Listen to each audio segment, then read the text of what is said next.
Halo semuanya, nama saya Wade Venta dengan NPM 2551039. Kali ini saya akan membahas isu kekerasan seksual di Indonesia dari sudut pandang sosiologi hukum. Kekerasan seksual adalah bentuk pelecehan dengan kekerasan fisik atau verbal dan bisa terjadi di ranah publik maupun privat. Data dari Komnas Perempuan menunjukkan setiap tahun ada ribuan kasus kekerasan terhadap perempuan dan anak, tapi banyak yang tidak dilaporkan karena korban takut, malu, atau tidak percaya aparat.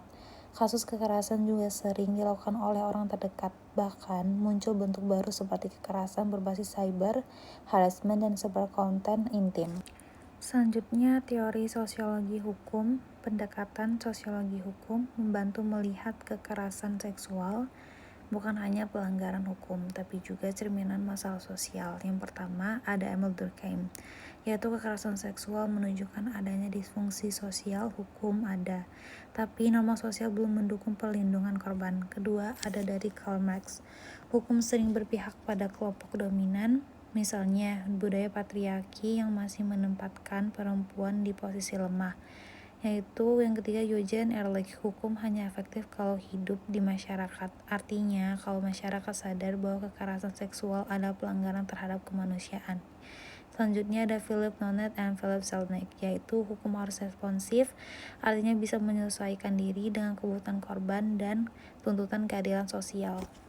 Selanjutnya ada faktor sosial yang mempengaruhi, yaitu ada 4 faktor besar yang bikin penegak hukum kekerasan seksual belum maksimal, yaitu pertama, budaya patriarki yang menormalisasi dominasi laki-laki. Kedua, stigma terhadap korban yang bikin korban takut melapor.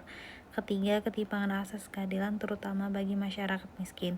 Selanjutnya, kurangnya pendidikan dan kesadaran hukum yang bikin kekerasan sering dianggap hal pribadi bukan pelanggaran serius.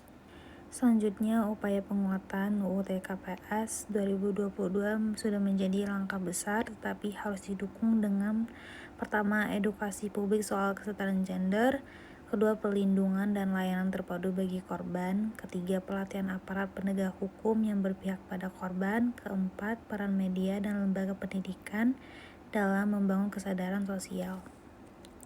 Jadi, kekerasan seksual bukan cuma soal hukum, tapi juga cermin kondisi sosial kita. Hukum akan efektif kalau masyarakat ikut sadar dan menolak kekerasan dalam bentuk apapun. Yuk sama-sama kita dukung terciptanya masyarakat yang adil, beradab, dan menghargai kemanusiaan. Terima kasih sudah menonton, jangan lupa untuk terus peduli dan bersuara. Sekian, terima kasih dari saya.